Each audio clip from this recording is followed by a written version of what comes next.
Business वास्तव में sales का काम नहीं, बिजनेस किसी का काम नहीं, बिजनेस रिसर्च का काम है। जितना ज्यादा अपने प्रोडक्ट पर चीजों में रिसर्च करते रहोगे ज्यादा शायद बिकता रहे। आप एक आइडिया में नहीं चल सकता, दूसरा आइडिया में चल नहीं सकता, तीसरा 99 आइडिया नहीं चल सकता, 100 तो चलेगा, क्योंकि अगर वो चीज बिक रहा है तो किसी तरीके से तो बिक रहा है। आपने अलग अलग सेक्टर में बिजनेस कंपनी खोल ली, खुद नहीं बोलूंगा, आपके मुझे बताओ कि कौन कौन से सेक्टर में आपने अपने पाँव को फैलाया है। पेट्रोलियम सेक्टर में हमने काम कर रहे हैं, जितने भी पेट्रोल पंप बनते हैं उसमें वो हम बनाते हैं। जो बिहार का पहला ग्रीन बिल्डिंग है वो हमने बनाया, कॉर्पोरेट ऑफिस बनाते हैं, इन प्राइवेट बंगलोज बनाते हैं, मैंसन जिसको कहा जाए। सब तो बोलते हैं कि एक ही में फोकस करना चाहिए और उसी को बड़ा बनाना चाहिए। डाइवर्सिफाइड के पीछे गाइडिंग प्रिंसिपल क्या है?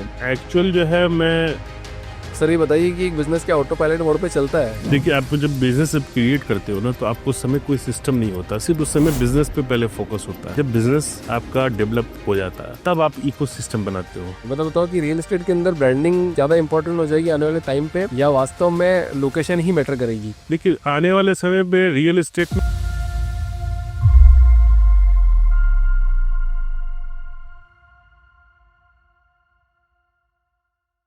यस सर, बहुत बहुत स्वागत है आपका द फाउंडर्स ड्रीम के अंदर। सर क्या हाल है सर? धन्यवाद धन्यवाद धन्यवाद आपको, नमस्कार।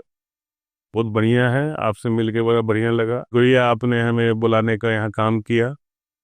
इट्स माय प्लेजर कि हम लोग भी अपनी बातों को लोगों तक पहुँचा सके। कैसे है सर आप? बढ़िया, बहुत सुकूनिया, चंगा। फर्स्ट पॉडकास्ट आपको? हाँ जी, पहला है लाइफ का। खूब बातें की रहे सर, आराम से आपकी लाइफ की जर्नी बताइए। क्या क्या किया आपने, कैसे कैसे किया, क्यों किया, क्या मोटिवेशन है लाइफ में आपका, सब बातें करेंगे अपन इस वाले पॉडकास्ट में आज। बिल्कुल बिल्कुल। सबसे पहले ना सर, आपकी कंपनी का नाम बहुत बहुत प्यारा है, मतलब मेरे दिल को छू गया। मैं कहीं ना कहीं कॉपी करूंगा। लुहेफ डेवलपर, थोड़ा सा आप मतलब बताएंगे सर? लुहेफ लुहैफ एक्चुअल में हमारे प्रॉफिट सल्लल्लाहु अलैहि वसल्लम के हॉर्स का नाम था, जिससे वो हमेशा विक्ट्री उन्होंने हासिल किया। तो हम लोग नाम रख रहे थे कि भाई क्या नाम रखा जाए, क्या नाम रखा जाए। तो एक फ्रेंड ने बोला कि यार, प्रॉफिट सल्लल्लाहु अलैहि वसल्लम के हॉर्स का नाम था लुहैफ। तब बोला कि चलो ये लुहैफ ही रखेंगे। तो उसने बोला क्यों, और भी नाम मैं बता रहा हूँ। तो मैंने बोला कि नहीं, मैं जो है एक घोड़े सवार ही, जिसको मुझे घोड़े को ही दौड़ाना है। मेरा ऑर्गेनाइजेशन जो है वो कारवां को लेके चलने वाले में से है। पुराने जमाने के जो भी मूवीज आप देखिएगा, जितना भी एक लीडरशिप को मतलब कि शो करता है एक हॉर्स। तो इसलिए मैंने उसका भी नाम जो है, दोनों, एक तो मेरे हार्ट टचिंग था कि भाई प्रॉफिट सल्लल्लाहु अलैहि वसल्लम जिससे उन्होंने हमेशा विक्ट्री किया, तो लुहैफ होना चाहिए। और मैंने जब ये नाम रखा, तो नाम जो है वो नाम का भी बड़ा इम्पोर्टेंट होता है किसी चीज में। तो उसी तरीके से जो है ना, वो हर चीज में हमने भी फतेह पाई। मतलब देखा जाता है कभी युद्ध हो रहा होता है, कुछ भी हो रहा होता है, या राजा चल रहा होता है, तो सबसे पहले जो फ्रेम आती है सामने वो हॉर्स की आती है, बाद में राजा की आती है। वो मेरे को जैसे ही उसने नाम बताया था, तो मैं यही सोचा था कि मुझे वही पिक्चर एग्जैक्टली नजर आया कि भाई ये हॉर्स है और जिसपे बैठ के मैं सवार करूंगा। तो आपसे पहले आपके बिजनेस का नाम आना चाहिए। हाँ बिल्कुल। आप जहाँ एंटर करो, आपका नाम से पहले आपका बिजनेस का नाम अगर पहुंच गया, तो इसका मतलब आप वहाँ पहुंच गए हो। मेरी कई सारी बिजनेस है, मगर मैं हमेशा अपने आप को प्रेजेंट करता हूँ लुहैफ के ही नाम से। वाह। तो डेवलपर बनने का ही क्यों सोचा, मतलब आपने, मतलब क्या इरादा, मतलब ऐसा क्या हो गया, मतलब कि मैं डेवलपर बनना है हमको? तो 16 साल 17 साल की उम्र में जब था, तो मैं उस समय स्कूल में था। तो मेरे जो सीनियर से मेरा हमेशा जो है वो रिलेशन रहा अपने सीनियर से, बड़े लोगों से। बड़े लोग। मेरा भी सेम। हाँ, आपके जब विचार बड़े होते हैं ना, तो आपका विजन भी बड़ा क्लियर रहता है। वो लोग जो है वो काम करते थे, कंस्ट्रक्शन में काम करते थे, पेट्रोलियम में काम करते थे। तो सीनियर्स, तो वो लोग स्ट्रगल करते थे। तो हम, मेरा जो है डिस्कशन होता रहता था। तो कभी किसी को पैसे की कमी हो गई, कभी किसी को कुछ हो गया। हम आपस में बड़े हैं और हम जूनियर सुनते रहते थे, सीखते रहते थे। तो एक हमारे फ्रेंड थे, तो उनके साथ जो है हमने बोला कि भाई ऐसा है कि ऐसा ऐसा प्रॉब्लम है, तो काम मुझे भी करने का शौक है। तो मैं जो है बड़ा खुरफाती टाइप का आदमी हूँ। काम मुझे जो है मतलब प्रॉफिट वो अपनी जगह पे है, प्रॉफिट हो या ना हो, सीखने का क्या मौका मिलेगा। ठीक है। तो एक्चुअल जो है वो सीखना मेरा हमेशा लक्ष्य रहा। तो मैं उसी तरीके से जो है उनके साथ जो है वो ऑर्गेनाइजेशन में वो विजिट करने लगा। कभी जब मेरा, आप सोचोगे कि लोग अपने समर हॉलीडे पे अपने वेकेशंस पे जाते हैं, तो मैं अपने वेकेशंस में नहीं जाता था, मैं अपने होम बिजनेस पे जाता था, बैठता था। क्या था घर पे बिजनेस? मेरा होम बिजनेस है, मेरे फादर ने कर रखा है आपको गारमेंट्स, लेडीज गारमेंट का शोरूम जो पटना में है, जीनत महल चश्मे का है, और भी कई सारे हमारे फैमिली बिजनेस है। तो मैं वहां जाके अपना जो है वेकेशन मनाता था। तो आपने बचपन वहाँ पे बिजनेस में ही बिताया है पूरा? हाँ, बड़ा मेरा मेरा इंटरेस्टिंग रहता था कि भाई बिजनेस को कैसे सीखा जाए।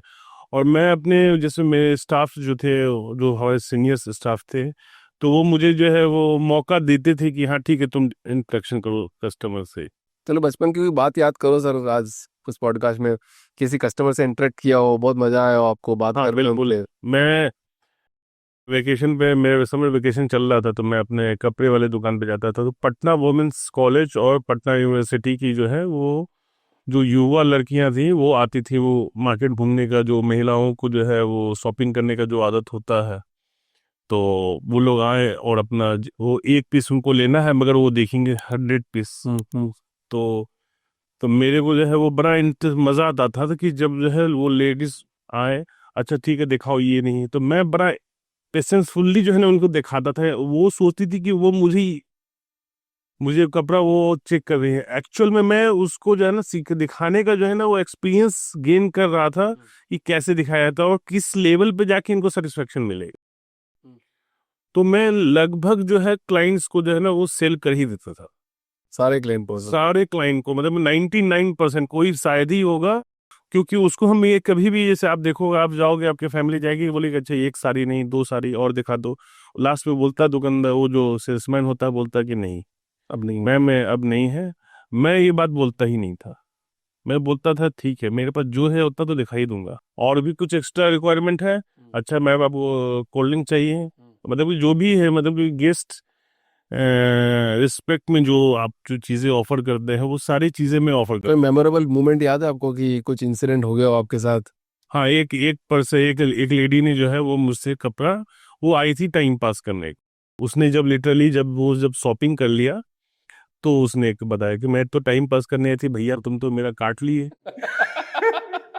वो ऐसा बोलिए आपको? हाँ, वो दो फ्रेंड थी, तो आई वो, देखिए ठीक है दिखाओ कपड़ा। तो उन्हें एसी में बैठना था, गर्मी लग रहा, तो मैं दिखा रहा था, तो मेरे स्टाफ दिखा रहा था, पहले मैं बोला रुको मैं दिखाता हूँ। तो एक्चुअल में मैं कोई एक्सपर्ट नहीं था, मेरे को था कि हाँ ठीक है, मैं अगर कहीं बैठ रहा हूँ तो अपना इनपुट दूं और सीखूं, कुछ गेन करो। तो मैं उसको दिखाते गया, उसके बाद उससे कोल्ड ड्रिंक भी मंगा के पिलाया, उससे फिर समोसा भी बोला कि आप खाओगे कि जो भी आपको खाना हो, समोसा भी खिलाया। जब उसने सब कुछ खा लिया, उसका बोलती भैया इसमें से सस्ता वाला कौन सा है। हम लगे आप पसंद तो पहले करो, सस्ता महंगा बाद में देखेंगे। तो उसने पसंद किया, उसको डिस्काउंट डिस्काउंट जो भी करके बोले कि ठीक है ये दे दो। हम लगे ठीक है, बोले भैया आज तो आपने मेरा काट लिया, क्योंकि उसने वो एक्सपेक्टेशन से नहीं आई, उसने अपने कॉलेज के ये मतलब एक पैसा से जो है उसने कपड़ा उसको लेना पड़ गया, क्योंकि मैंने उसको जो है कहीं से भी जो है वो 360 एक्वायर कर लिया। तो फिर ना जितने भी सेल्स वाले हैं ना जो भी दुकान पे बैठते हैं, हाँ। तो उनके लिए कोई मैसेज दो ताकि ना उनके यहाँ से जो कोई ग्राहक आए तो वो छोड़ के नहीं जाए, कुछ सामान लेके ही जाए। देखिए सबसे बड़ी बात क्या है ना, कि कस्टमर कोई भी गरीब और अमीर और उसके आप पॉकेट से जजमेंट नहीं कर सकते हो। क्लाइंट जो है, जो भी होता है कस्टमर, वो एक्चुअल में उसको आप क्या महत्व दे रहे हो ना, और कितना आप पोटेंशियल के साथ उसके साथ डील कर रहे हो, ये बड़ा इंपॉर्टेंट लगता है। करेक्ट, आप अगर उसके साथ थक गए, तो आप जो है ना एक अच्छे सेल्समैन कभी भी नहीं हो सकते। थक आप, गए? हाँ थक गए, मतलब कि आप दिखाते दिखाते आप अवॉइड, मतलब ये उससे ज्यादा जो है आप परेशान हो रहे हो, आप इरिटेट हो रहे हो। तो कस्टमर से आप इरिटेट जहां हो रहे हो, वहीं आप कस्टमर लूज कर दिए।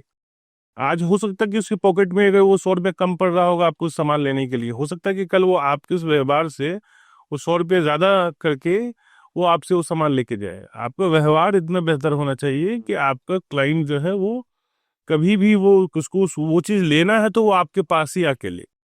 मेरा अपना यही मानना है कि भाई अपना 100% दो। आप किसी से भी जो है, अगर कस्टमर है, क्लाइंट डीलिंग कर रहे हो, तो उससे आप परेशान मत हो। मतलब कि आप देखोगे कि जो है आज के डेट में सबसे ज्यादा लोगों के अंदर पेशेंस होता जा रहा है, और जेंजी जो है उनका तो और पेशेंस लूज हो चुका है। तो पेशेंस ही जो है ना वो आपको कस्टमर एक्विजिशन को सबसे ज्यादा। आप मिले हो जेंजी बंदे से अभी तक? कई कंपनी में कई सारी एजेंसी पसंद। है कैसा, मतलब क्या क्या बातचीत क्या होती है जेंजी से, और आपको क्या लगता है कि उनमें क्या कमी है? पेशेंस के उनके अलावा और क्या कम? पेशेंस की कमी है, उनके अलावा लॉन्ग विचार, जो जो लंबे विचार कहते हैं। जैसे हम लोग जो है आज डिस्कशन कर रहे हैं, तो जैसे आज पॉडकास्ट कर रहे हैं, तो हमें ये पता है कि आने वाले 5 साल के बाद इसका क्या यूज हो सकता है, इसका क्या इम्पैक्ट पड़ सकता है, या हमारे जो है आने वाले जनरेशन उसको किस तरीके से देख सकते हैं। ठीक है, जिंदगी को इससे कोई फर्क नहीं पड़ता। जिंदगी आज क्या है उसको आज से मतलब उसको चाहिए, टाइम चाहिए, उसको चाहिए वो पर्सनल टाइम, उसको सब कुछ चाहिए, छोटे से समय में सब कुछ चाहिए, और करना कुछ नहीं। करना कुछ नहीं है, ये बात तो सही कर रहे हो आप। तो सबसे ज्यादा जो लूज जो हो रहे हैं ना जेंजी, असल जेंजी के अंदर जो कैपेसिटी है, जो कैपेबिलिटी है, वो हम और आप में नहीं है। सही बात है, ये भी सही बात है। ठीक है, मगर जो जेंजी को यूज करने का जो महत्व है ना, जैसे हमारे पास जो है वो हमारी कंपनी में जेंजी जो एम्प्लॉयज हैं, उनको उनके साथ हमारा क्या है कि उनके साथ हम पूरी सवाल उनके सुनते हैं। उसके बाद जब समझ लेते हैं कि ये एक्चुअल में चाह क्या रहा है, तब फिर उनको बोलते हैं कि ठीक है, अब आपकी बात मैंने मान लिया, आपका यहाँ पे कोई डाउट है तो भी बता दो, अब मेरी बात सुनो। तो कई सारे जो हमारे एम्प्लॉय है जो जेनजी जो अनपेशेंसफुल थे, वो आज की डेट में वो पेशेंसफुल जॉब कर रहे हैं। बहुत बढ़िया सर। अब बताओ, सब लोग तो शहर, बड़े शहरों में जाने की कोशिश करते हैं कि हम तो बड़े शहरों में जाएंगे, यहाँ काम करेंगे, पर आपने पटना में ही रहने का विचार बनाया और वहीं पे सब कुछ किया। देखिए एक्चुअल क्या है कि बड़े शहर कुछ भी, कोई बड़ा शहर ना होता। आप बेंगलोर में हो, आप मुंबई में हो, आप हर कोई ट्रैवल कर रहा है अपनी जर्नी को लेके। ठीक है ना, जिसको जहां मंजिल मिल गई वो उसका रास्ता वहीं बन गया। तो हमारा जो है वो सफर जो है वो बिहार से इसलिए रहा क्योंकि बिहार में ही हमने काम स्टार्ट किया, और हमारे वो जो है वो हमारे लोग जो हमारे अंडरस्टैंडिंग को समझे, वो हमारे लिए बड़ा इंपॉर्टेंट है। लोगों के साथ मिलके हमने काम किया। तो बिहार हमारे लिए, बिहार में क्या था कि काम कम था, आप सही प्लेटफॉर्म चुनना बड़ा इंपॉर्टेंट है। करेक्ट। छोटे शहर में सबसे बड़ा इशू क्या है ना कि आप जाओगे ना, एक कोई कपड़े का दुकान, मिठाई का दुकान खोलने जाओगे ना, तो आपके आसपास सब मिठाई का दुकान खोल ले। ये सबसे बड़ा डिमेरिट है। ठीक है, एक्चुअल में क्या है कि कंज्यूमर जो है उतने ही है, और जो है सप्लायर जो है ना वो भर जाता है। ठीक है, आप देखोगे कि कहीं रेस्टोरेंट खुला छोटे शहरों में, तो अगर वो रेस्टोरेंट चल गया तो आपके साथ जो है ना वो 10 रेस्टोरेंट आपके आसपास में आ जाएंगे। वो ये नहीं स्प्रेड नहीं करते हैं, क्योंकि उनके पास जो है वो ज्यादा वो सोच ही नहीं पाते, उनका माइंड जो है वहीं तक स्टॉप लगा हुआ है कि भाई यहाँ पे चल गया ना तो हम भी यहीं पे चला लेंगे। उसमें क्या होता है कि सबका धंधा खराब हो जाता है। एक वो दिल्ली में, मैं ऐसे मेरे साथ ऐसे ही दिल्ली में एक सिविल लाइन छोले वाले हैं, गुड़गांव के अंदर से। गुड़गांव में है। सिविल लाइन छोले वाले के यहाँ जाओ तो कम से कम भी 20 सिविल लाइन छोले वाले हैं, तो पता ही नहीं चलता कि सही क्या है। फिर मैंने कहा सबका टेस्ट करेंगे, तो लगभग सबका टेस्ट ही सेम आ रहा है। अब जिसने बनाया उसके पास कैसे जाया जाए, पता ही नहीं पड़ता कि नहीं मैं भी सही हूँ, मैं भी सही हूँ, मैं भी सही हूँ। कोई लिखेगा 85 1985 से है, तो कोई कोई इस ईयर के हिसाब से चला जाता है, फिर ओरिजिनल वाला ये। तो ये आप सोचिए कि ये कितना बड़ा डिमेरिट है। इस चीज को जो है ना वो ऑथेंटिसिटी जो है वो लाइसेंस भी देना चाहिए। हम तो चाहते हैं कि मतलब गवर्नमेंट से कई बार रिक्वेस्ट किया है कि भाई इस चीज का ऑथेंटिसिटी भी गवर्नमेंट को कुछ ऐसा है कि प्रोग्राम बनाना चाहिए कि भाई कौन ओरिजिनल है, जैसे दूध वाला, मलाई वाला, व्हाटएवर जो है उसकी ऑथेंटिसिटी को गवर्नमेंट ऑथराइज करे कि भाई ये है जिसने फर्स्ट जो जिसने फर्स्ट अचीव किया, ताकि जो है ना उससे उस बंदे को हमेशा फर्स्ट जो मूवर जो था उसको हमेशा उसको अपॉर्चुनिटी मिला। अच्छा, अपॉर्चुनिटी तरफ से फील ही आए कम से कम, किया मतलब लिया। मैंने इस प्रोडक्ट को लॉन्च किया था यार। मतलब वो उसमें खो जाते हैं कैसे बंदे। आप बताओ, आपने तो आपने अलग अलग सेक्टर में बिजनेस कंपनी खोल ली, कौन कौन सा सेक्टर में, तो खुद नहीं बोलूंगा, आपके मुझे बताओ कि कौन कौन से सेक्टर में आपने अपने पाँव को फैलाया है। काफी सारी सेक्टर में, जैसे आपको पेट्रोलियम सेक्टर में हमने काम कर रहे हैं। पेट्रोलियम सेक्टर में क्या करते हैं? हमने पेट्रोल में जितने भी पेट्रोल पंप बनते हैं उसमें वो हम बनाते हैं, हमारी कंपनी में कंस्ट्रक्शन उस पे होता है जी। वाओ। ये इको फ्रेंडली बिल्डिंग हम लोग बना रहे हैं, जो कंप्लीट जो है वो ग्रीन बिल्डिंग जिसको कहा जाता है डेवलपमेंट। हमने बिहार में ग्रीन बिल्डिंग डेवलप किया, Bihar state office Indian oil का, जो बिहार का पहला ग्रीन बिल्डिंग है वो हमने बनाया। कॉर्पोरेट ऑफिस बनाते हैं, इन प्राइवेट बंगलोज बनाते हैं, मैंसन जिसको कहा जाए वो हमारी कंपनी बनाती है। हमारी कंपनी मैन पावर में है, हमारी कंपनी हेल्थ सेक्टर में है, हमारी कंपनी शिपिंग सेक्टर में है। मतलब मल्टीपल हमारी कंपनी जो है वो आयुर्वेदिक मेडिसिन सेक्टर में है। हमारी कंपनी जो है आपको dermatology skin care product sector में है। तो काफ़ी कई सारे और भी कई सारी डिवीज़न है जो मैं गिनाऊंगा तो लोग बोर हो जाएंगे। सर क्या राज है, मतलब इतना, मतलब सब तो बोलते हैं कि एक ही में फोकस करना चाहिए और उसी को बड़ा बनाना चाहिए, डाइवर्सिफाइड, इनके पीछे गाइडिंग प्रिंसिपल क्या है? एक्चुअल जो है, मैं कभी भी कंपनी बनाने के साथ साथ मैं व्यक्ति चुनता हूँ, मैं खुद नहीं लीड करता हूँ। मैं लीड करने का मौका देता हूँ, मैं टीम बनाता हूँ पहले। आप मान लो कि मुझे ये अब ग्लास है, अब इस ग्लास की फैक्ट्री बनाना है, तो इस ग्लास का लीडरशिप कौन करेगा? ये नहीं है कि मैं ही आ गया, मैं ही लीडर बन गया, मैं ही सब इसको प्रोडक्ट को बेच रहा हूँ, ऐसा नहीं हो सकता। इस ग्लास का लीडर कौन होगा, इस ग्लास को बेचेगा कौन, इसको प्रेजेंट कौन करेगा, इस पे पूरा फोकस कौन लगाएगा, वो उसको समझाना है। तो लोग, इतने लोग आप ढूंढते कैसे हो, मतलब आपको कैसे मिलते हैं ऐसे लोग जो? ये ऊपर वाले का सौभाग्य है कि हमारे जो है साथ वो लोग मिल जाते हैं। और हमारे कई दोस्त हैं वहाँ पे, वो सब हम उनको पर्सनली असेसमेंट करते हैं। टेक्निक नहीं है मतलब किसी को खोजने की, आप मतलब कुछ तो नहीं, उसका बताओ, किरदार अच्छा होना चाहिए, क्या देखते हो मतलब आप बंदे में? वो लालची ना होना चाहिए सबसे पहले। और तो वो दूसरा कि मैं उसको अगर कुछ बोलूँ भी, गलत बात बोलूँ, वो मुझसे उस बात पे आर्ग्यू करने वाला होना चाहिए। ऐसा ना हो कि मेरी बातों में हामी हमी मिला दिया। अब जैसे आपको मैंने कहा कि अभिषेक जी, आपको कुछ मैंने कुछ भी बोल दिया गलत बात, जिससे आप हर्ट हो सकते हो, और उस हर्ट होने के बाद आपने मुझे कुछ रिएक्ट नहीं किया, तो आप मेरे नेगेटिव लिस्ट में हो। अगर आपका ओपिनियन नहीं है कुछ भी, तो आपका कोई किरदार नहीं।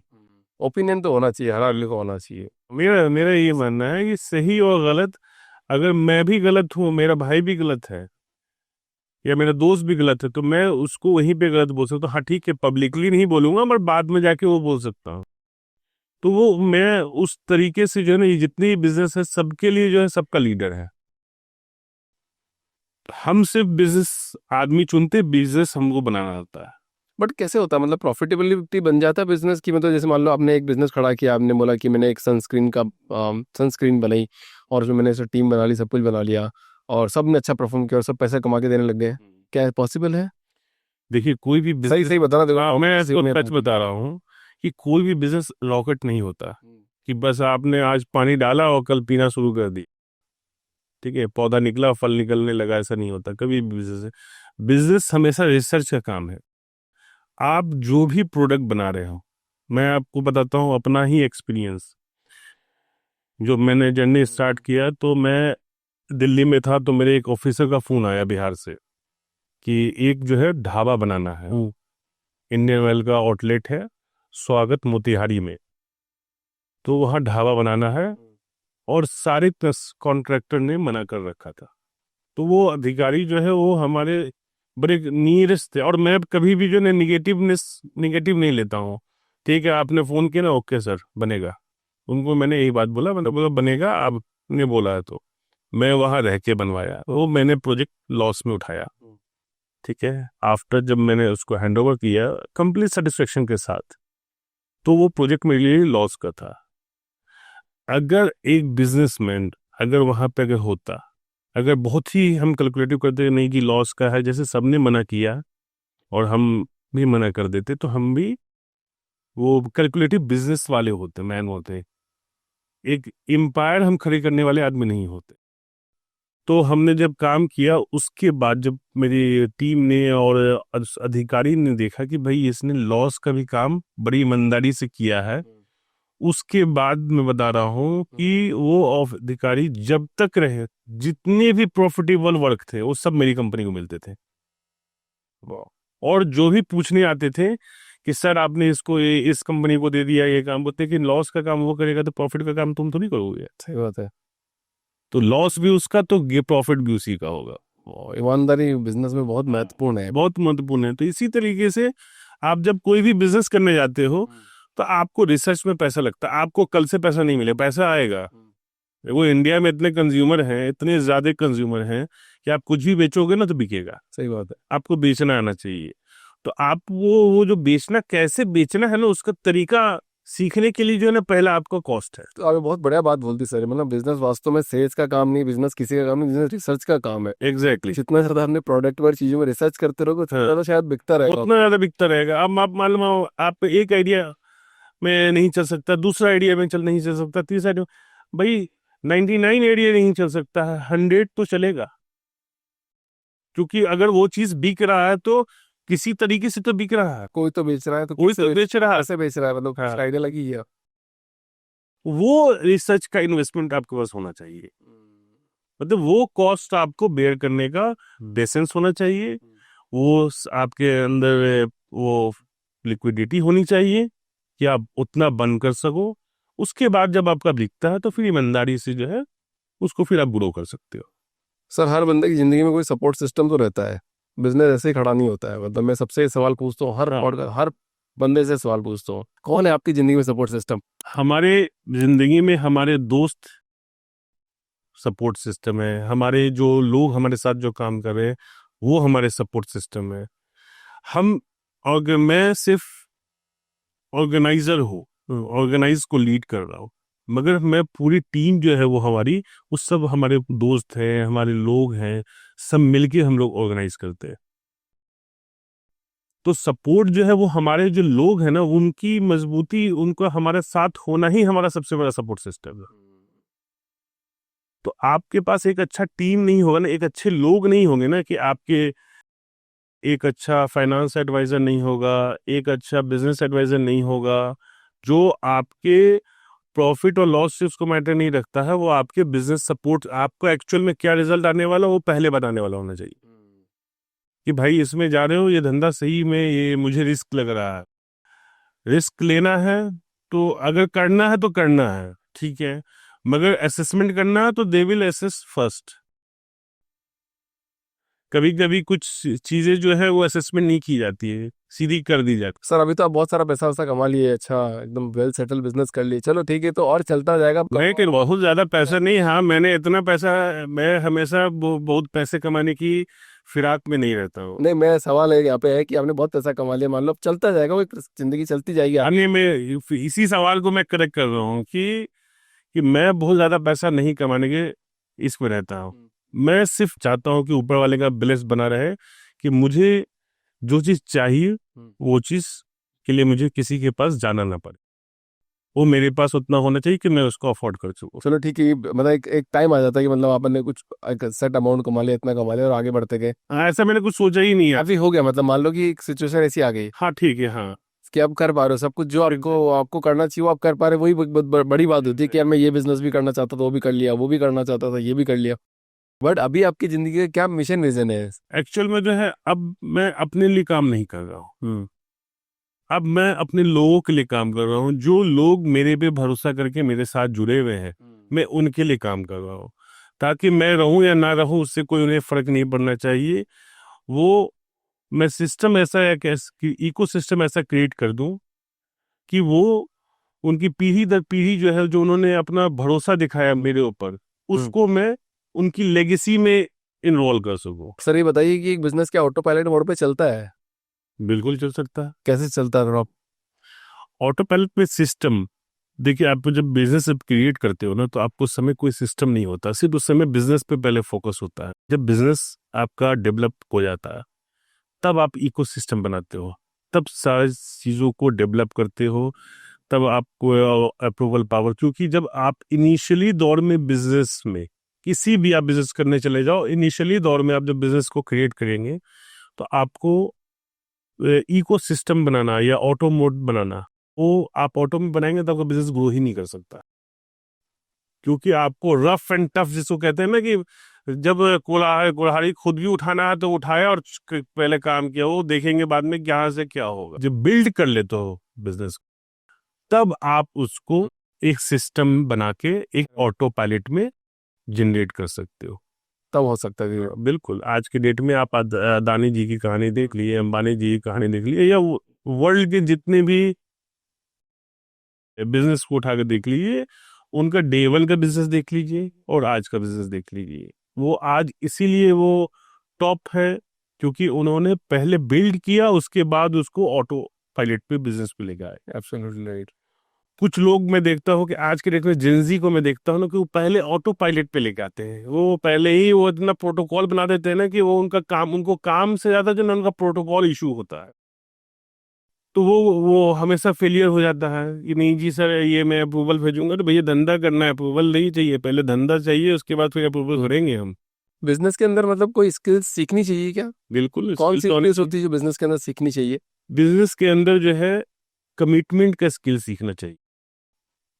ठीक है, आप जो डिलीवरी कर पाएंगे उसका, आप जो कस्टमर या क्लाइंट्स जो भी है उससे जो आप कमिटमेंट कर रहे हैं उसका स्किल बड़ा क्लियर होना चाहिए। झूठ और सच दोनों के बीच की बात होनी चाहिए। कस्टमर को पूरी सच भी नहीं पसंद है और कस्टमर को झूठ भी नहीं पसंद है, तो आपको how to handle with the client, ये स्किल बड़ा इंपॉर्टेंट है कि आप कैसे उनसे बात करें ताकि आप उनको झूठ भी ना बोले और उनको आप सच बोले ताकि उनको वो सच इतना प्यारा लगे ना कि वो ज्यादा बेहतर लगे। क्योंकि सच्चाई, पूरी सच्चाई भी नहीं हो सकती, झूठ पूरा झूठ भी नहीं हो सकता। वो बताना है कि भैया देखो ये पॉसिबिलिटीज है, हाँ कोई बीच का रेशियो आ सकता है। एग्जैक्टली तो लोग अक्सर जो है ना वो बेचने के लिए या क्लाइंट को हैप्पी करने के लिए कुछ भी बोलते रहते हैं। तो बिजनेस में सब बड़ा इंपॉर्टेंट ये चीज है स्किल कि भाई आप जो बात कर रहे हैं ना क्लाइंट से वो बड़ा इंपॉर्टेंट होता है। अब जैसे हाँ जी 20 दिन में काम हो जाएगा, आप नहीं कर सकते हो, आपका कि क्लाइंट भी आपका 25 दिन इंतजार करेगा, 26 दिन जो है ना वो खत्म हो जाएगा क्लाइंट। हो सकता है कि आपका काम का क्वालिटी देख के मार्केट में वो ना हो, वो आपके काम की यूएसपी पे भी डिपेंड करता है, मगर एक्चुअल में वो क्लाइंट अनॉयड हो जाएगा आपसे। इसी बात में एक फ्लाइट वाली बात याद आ रही है। एक बार फ्लाइट में बैठे थे तो पायलट ने अनाउंस किया कि फ्लाइट अभी आधे घंटे में चलने वाली है। तो बोले कि अरे अब बहुत लेट हो गया, आधा घंटा, मतलब आधा घंटा डिले है। तो ऐसा अनाउंस किया तो बोलता है कि अच्छा आधा घंटा डिले है। सब बोले और आधा घंटा कैसे बैठेंगे? फिर 15 मिनट बोलता है कि now we are about about to fly 15 minute. ओ सब खुश हो गए। मैं उनको पहले ही पता था कि 15 मिनट में चलने वाली, पर उनको पहले थोड़ा एक्सटेंडेड टाइम बता दिया, आधा घंटा। और फिर ज़्यादा बता के पहले ही दे दिया तो लोग ज़्यादा खुश हो जाते हैं। एग्जैक्टली मैं आपको इस फ्लाइट का ये कहानी सुनाता हूँ कि मैं अभी रिसेंटली एक इवेंट में जा रहा था ज़ुरिक। तो जब मैं अबू धाबी से फ्लाइट ले इतिहाद दे रहा था तो उसमें हम लोग बोर्ड कर गए। तो मैं था, मेरे फ्रेंड भी थे। तो फ्लाइट जो है उसने बोला कि टेक्निकल एरर है। तो मैंने सोचा कि भाई ठीक है 10-15 मिनट का टेक्निकल एरर होगा। वो ओवरऑल टेक्निकल एरर 3 आवर्स का था। ओपा वो एक्चुअल में कॉकपिट में एक एरर आ गया था, वो जिसकी वजह से जो है वो बंदा जो है वो फ्लाइट वो बोर्ड नहीं कर सकता था। उसने बोला कि भाई सिंगल एरर भी होगा तो नहीं होगा। तो वो पायलट उसके इतने बेहतरीन थे कि पूरे क्राउड को जो है उसने इतनी प्यार से हैंडल किया। मतलब कि आपको सवाल पूछो ये क्या हो गया तो बता रहा है कि ये एरर आ गया है, तो मैं मतलब कि कंप्लीट आपको डिटेलिंग दे रहा है। आज के डेट में जैसे इंडिया में जो इश्यूज आते हैं तो वो असल ब्रीफिंग नहीं दे पाते हैं पर्सन्स को। एसी फ्लाइट क्या है कि फ्लाइट जब ऑन है तो आपको या तो एसी ऑन हो सकता है या तो एसी ऑफ हो सकता है। तो जब ठंड लग रही है तब ऑफ कर दे रहा है, जब गर्मी लग रही है तो ऑन कर रहा है। पायलट को मैं बता रहा हूँ कि कितना पेशेंसफुली उसने डील किया वो 3 आवर्स को। और हम लोग मतलब कि कोई भी जो है ना, हमको लगता है कि कोई भी जनता जो है उठ के जो है वो इरिटेट ना हुआ होगा। डेली आप न्यूज में देखिएगा उसमें क्या है इशू, एक्चुअल में वो ब्रीफिंग नहीं दे पाते। थोड़ा रियल एस्टेट पे आते हैं ना प्लीज आप। ये बताओ कि रियल एस्टेट के अंदर ब्रांडिंग ज़्यादा इंपॉर्टेंट हो जाएगी आने वाले टाइम पे, या वास्तव में लोकेशन ही मैटर करेगी? देखिए आने वाले समय में रियल एस्टेट में लोकेशन तो बड़ा इंपॉर्टेंट होता ही है, और ब्रांडिंग देखिए आप कुछ भी कर लीजिए, क्या कहते हैं, मिट्टी को आप सोना दिखा सकते हैं मगर मिट्टी को सोना बनाना आना चाहिए। कैसे करेंगे बताओ? तो जब आप क्वालिटी मेंटेन करेंगे तभी। आज की डेट में देखिए सब जल्दी में लगे हुए, सबको वो इमीडिएटली प्रॉफिट चाहिए। ठीक है ना, आपको आप मान लो कि आप बायर हो, आप गए घर के अंदर, आप बोलोगे कि जी भाई ऐसा है कि मेरे को जो है ना ये 1 साल में ये घर चाहिए रेडी।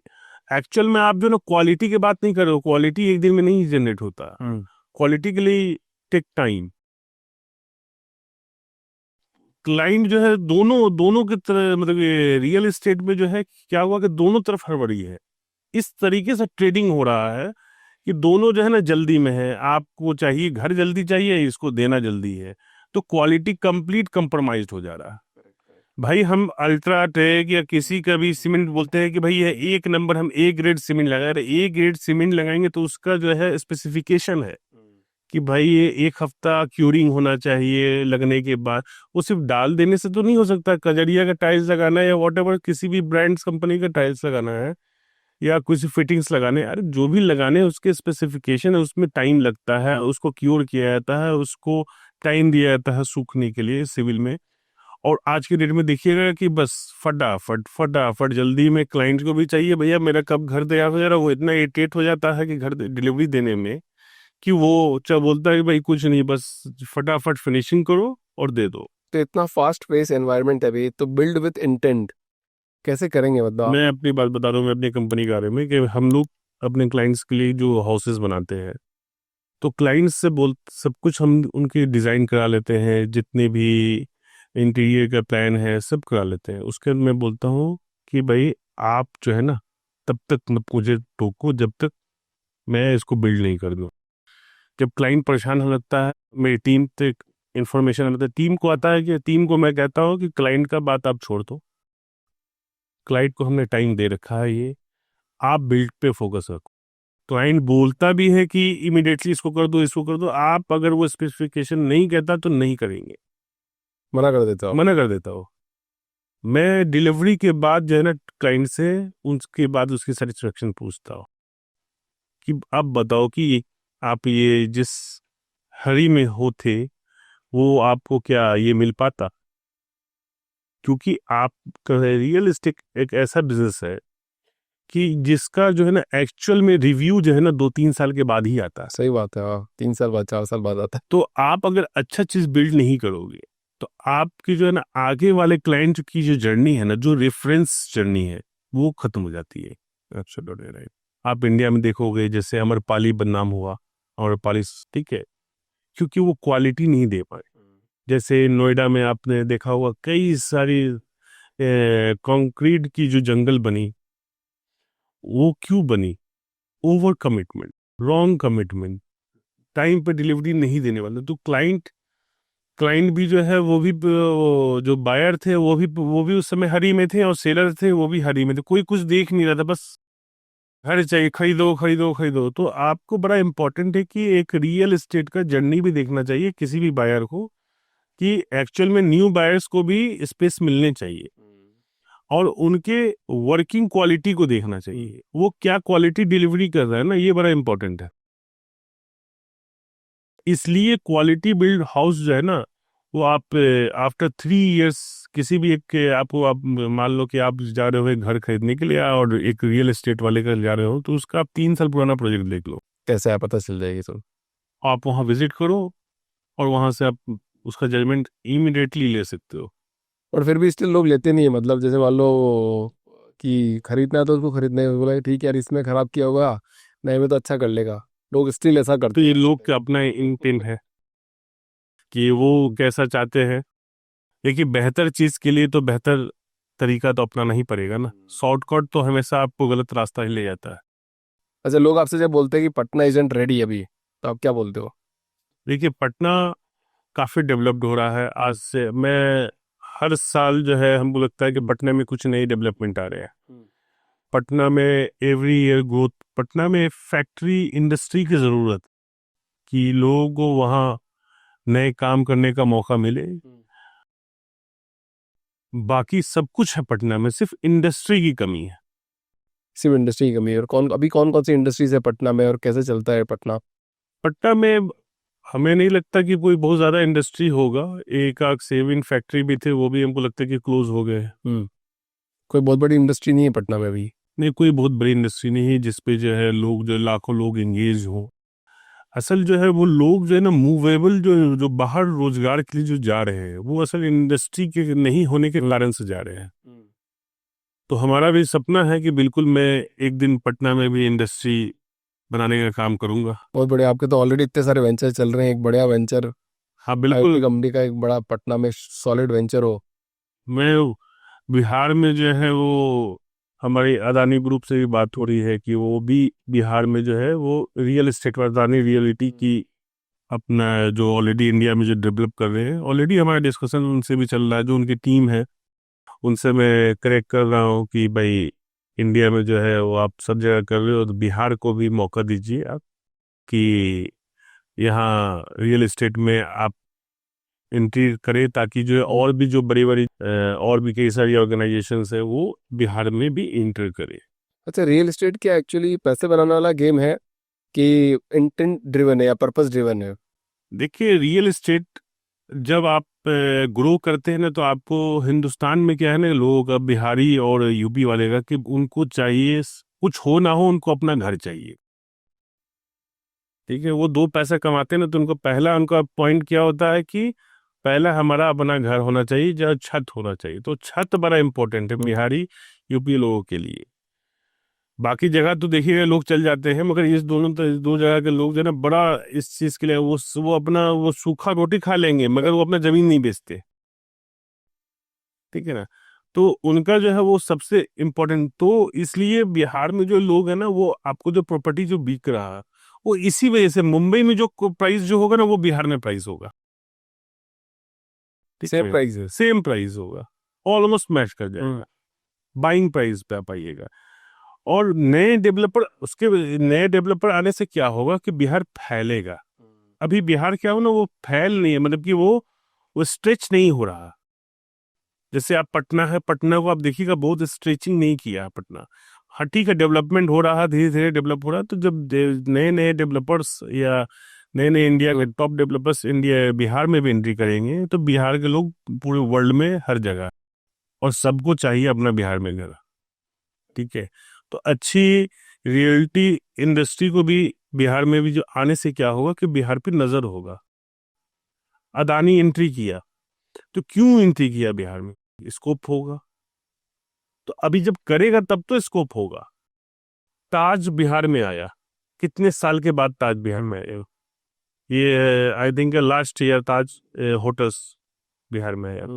क्या बिहार इतना पिछड़ा थोड़ी है कि ताज पहले नहीं आ सकता था? आ सकते थे। ठीक है, तो ताज आने से आप चेक कीजिएगा बिहार के ताज का रेवेन्यू, वो कई सारे छोटे शहरों से कई गुना ज्यादा वहां का बिहार का बिजनेस होगा उसका। आप बिहार में आप अच्छे अर्न करने वाले व्यक्ति हैं, और आपको पता नहीं आप एक्सपेंस नहीं कर सकते हैं बिहार में। खर्चे पे आपको आप हाँ खर्चा कर नहीं सकते।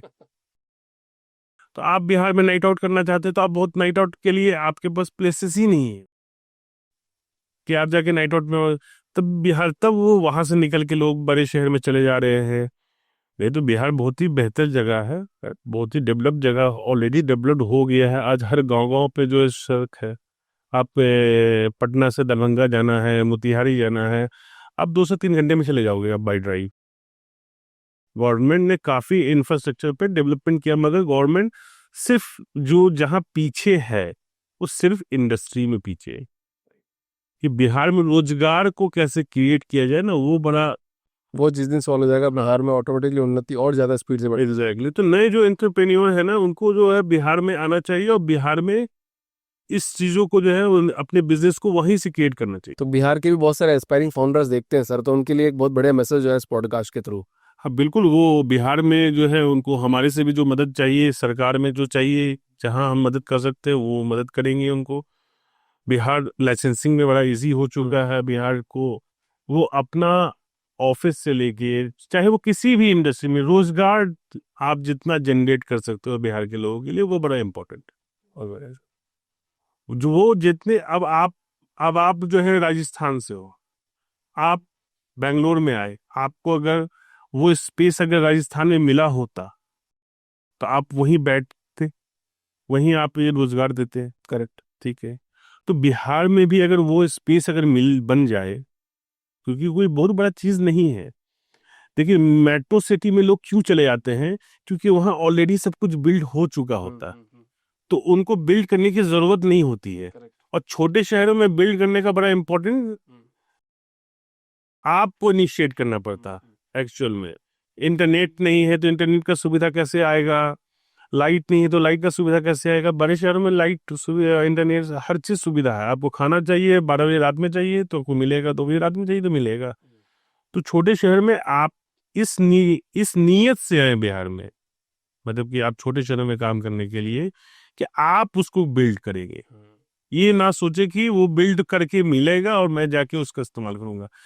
तो और आप जब बिल्ड करेंगे ना तो आपको जो उस बात की जो खुशी मिलेगी ना, वो किसी काम में आपको नहीं मिल सकती। सर एक पॉडकास्ट का आखिरी सवाल आपसे एक, कि जब आप एक फ्लैट खरीदने जाते हो तो आपको दिखाया डेमो फ्लैट कुछ और दिखाया जाता है और बेचा कुछ और जाता है, ऐसा क्यों होता है इस इंडस्ट्री में? ऐसा इसलिए होता है कि लैक ऑफ नॉलेज। लोग जब एग्रीमेंट करते हैं तो उसमें हर कुछ लिखा होता है। Correct. तो जब वो हैंड ओवर ले तो उस चेकलिस्ट को वो बाई क्रॉस चेक करे, तभी वो हैंड ओवर ले।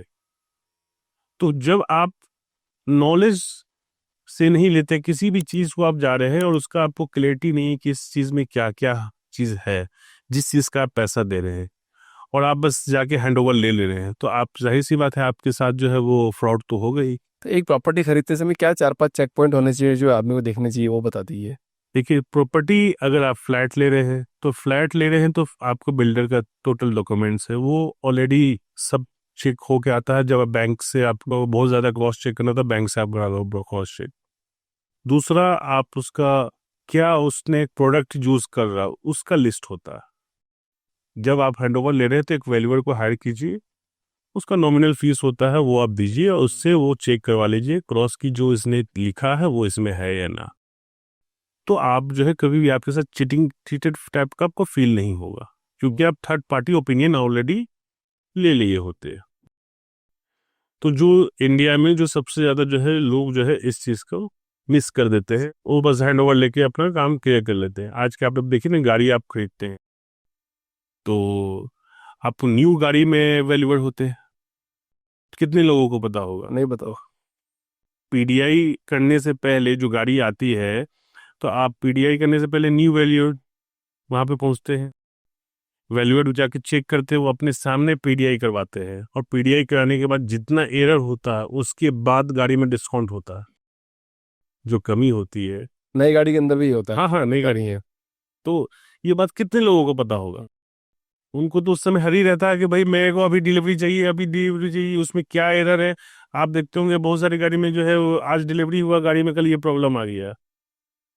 अगर वो वैल्यूअर ऐड रखते हैं उसमें तो वो प्रॉब्लम नहीं आता। तो वैल्यूअर, थर्ड पार्टी वैल्यूएशन, ये वैल्यूअर को जो है ना ऐड ऑन करना जो है ना हमारे सर्विस में, वो बड़ा इंपॉर्टेंट रहा हो गया कस्टमर सेटिस्फेक्शन के लिए, कि हम जो बोल रहे हैं सही एक नहीं वैलिडेट करने वाला। वैलिडेट करने वाला आदमी होना चाहिए। चाहे इसको गवर्नमेंट ही क्यों नहीं, अपना वैलिडेट एजेंसी, ये है कि भाई ये ले रहे भाई, यहाँ हमारा हैंड ओवर है, इससे पहले एक वैलिडेशन होगा। यस सर, बहुत बहुत धन्यवाद आपका थैंक यू। पॉडकास्ट में आने के लिए, और I wish you all the best. आप और बड़ा काम करो, एक बार फिर पॉडकास्ट में आए हमारे। बिल्कुल बिल्कुल। और जो मैंने आपसे सवाल किया था कि आगे जो आप लोगों के लिए काम कर रहे हो, कितने लोगों के लिए काम कर रहे हो, उस पर बात करेंगे। बिल्कुल बिल्कुल। Thank you so much sir.